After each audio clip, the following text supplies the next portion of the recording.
Where does wealth come from?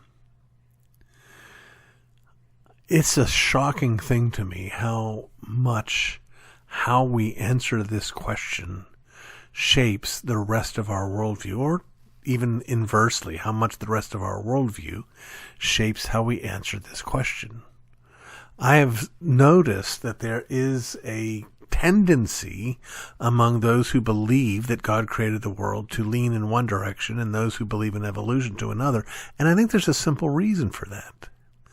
Because those who deny the creation of the universe by the hand of God seem to believe that universes pop out of nothing. They just happen.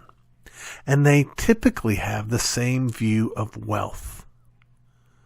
Whereas a biblical perspective recognizes that once there was God and nothing else, and that God, by the power of his word, spoke the universe into existence, making the world, and of course also having authority over the world as the one who made it. Very different perspectives. One says wealth just happens by itself randomly. The other says that wealth, or in this case universes, happens by intention, by the labor of one person or another. You can see that you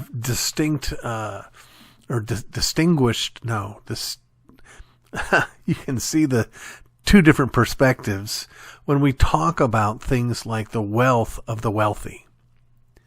You've heard it said things like this. I don't know, I have the figures in front of me, but I've heard figures like this. The top 1% of the world owns 80% of the wealth of the world.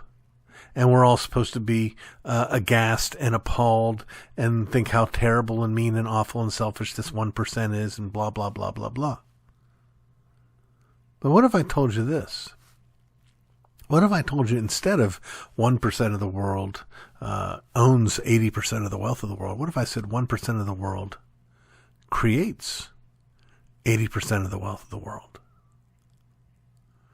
Oh, now that's a different story, isn't it?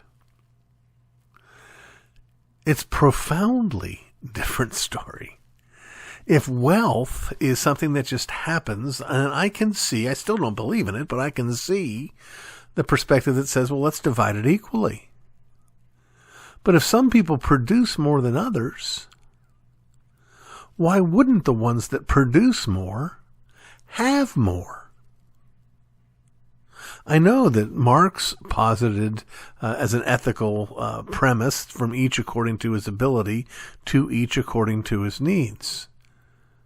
But that's not ethical. It's not moral.